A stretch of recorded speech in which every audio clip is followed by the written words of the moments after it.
Welcome back everyone to Read2Me Chee Chee, bedtime stories, and a very happy Indian arrival day. Hope you're all ready for another fun bedtime story tonight. My name is Britney and I am a student.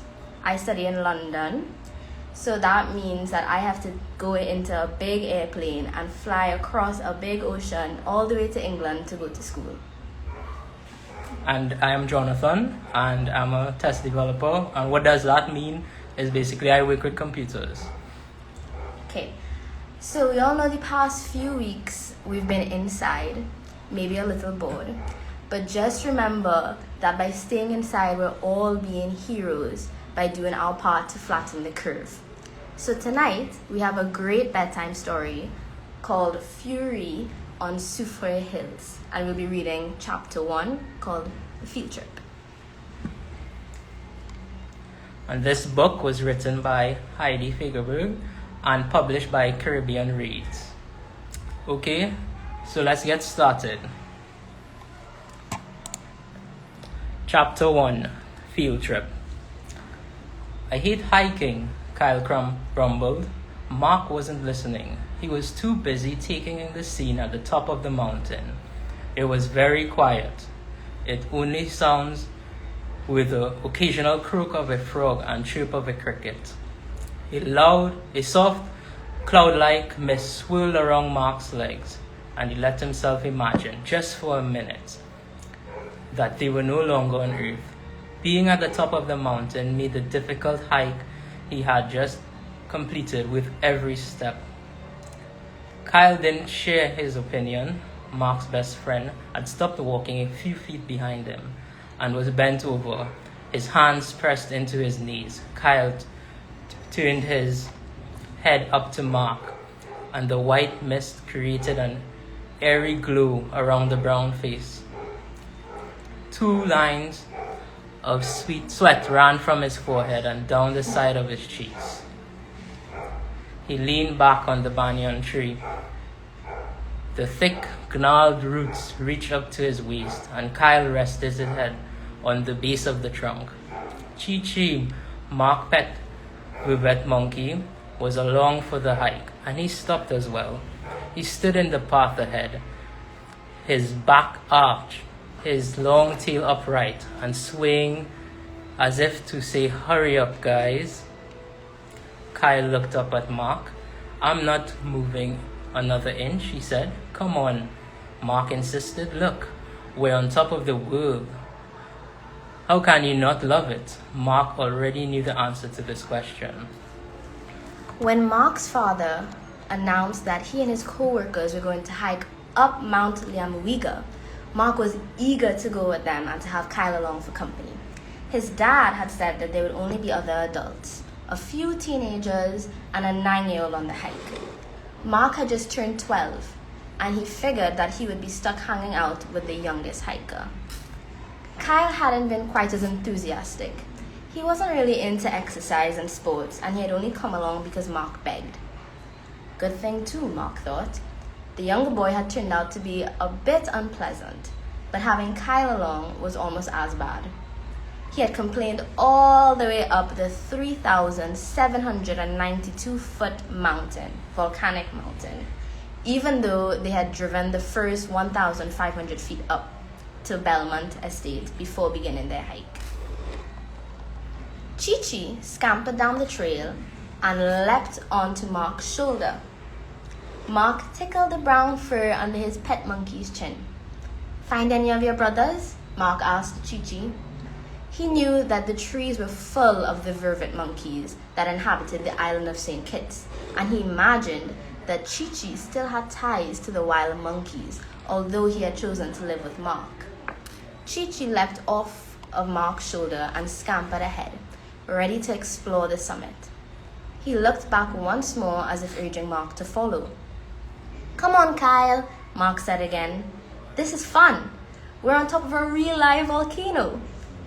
"It's not a live volcano," Kyle corrected. "The only live volcano in the East Caribbean now is the one in Montserrat. This one is dormant." "Dormant like sleeping," Mark replied. so it could wake up anytime? Kyle grinned. No, that would make the hike worthwhile, he replied, and forgetting his exhaustion, he danced around, hopping from one leg to the other. He looked as if he was doing an ancient dance, and Mark could almost picture him wearing a feathered headdress and holding a spear in one hand. Spirits of Mount Liamawiga, Kyle chanted. Awake, I say, awake. Mark gave him a friendly punch in the arm. Stop that, he said. You see, no response, nothing. Kyle said, standing still again.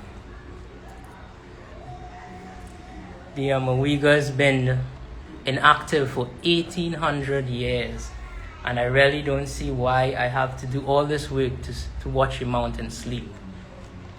I don't think you'd want to climb into an active volcano, would you? Besides, if you want to see a volcanic crater, you have to hike, Mark said. No, you don't, Kyle replied. I could have the same experience without any sweat. All we have to do is to fly to St. Lucia. There's a drive-in volcano there, no hiking involved. Yeah, Mark replied. My dad told me about that one, hey. Mark exclaimed as a small body pushed past him and ran ahead through the bushes.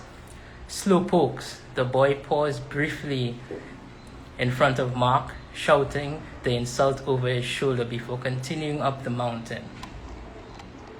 Frankie, wait! An elderly man hurried in Mark's direction. He was panting even more loudly than Kyle had been. Wait, he said. Wait for me. Don't worry, I'll get him, Mr. Bridgewater, Mark assured the elderly man. He's a good boy, said Mr. Bridgewater. He's just having a hard time being away from home and his parents. Where's he from? Mark asked. He's from Montserrat. His parents are in London studying about volcanoes.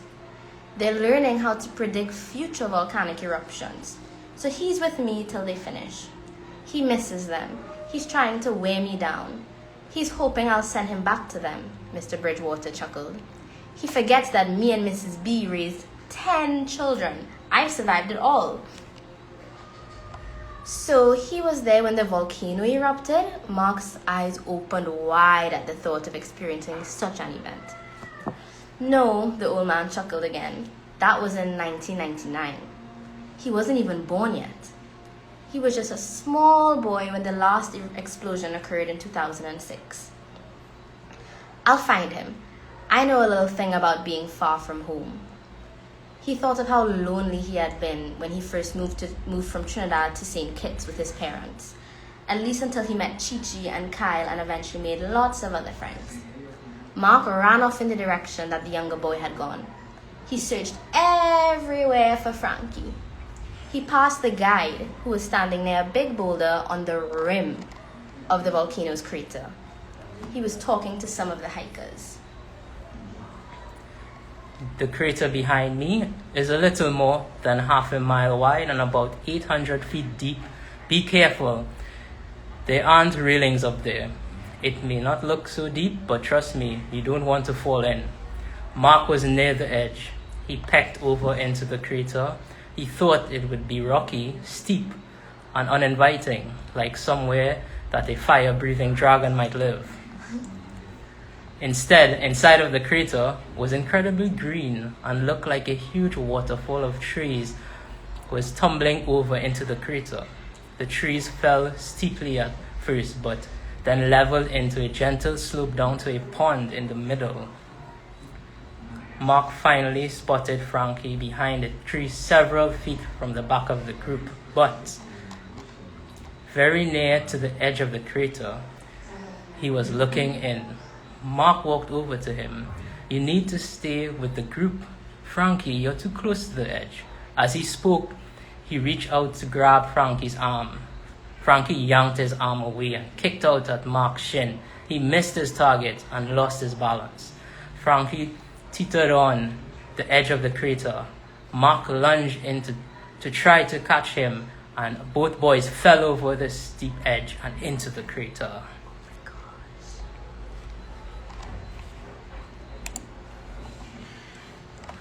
Thanks again for joining us for Read2Me's nightly bedtime series.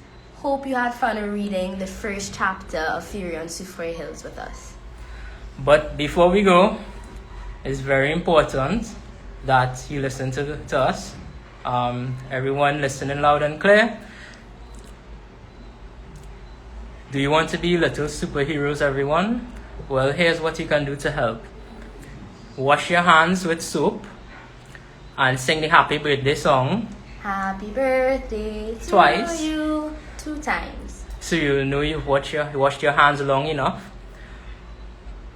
And keep your hands out of your mouths. And remember to remind mommy, daddy, granny, grandpa, everyone to wear their mask if they are going out. You can even make a game out of it if you like. We can do this because we are all in this together. See you tomorrow for chapter 2, Down the Rabbit Hole, with 2 brand new readers. Good night. Good night.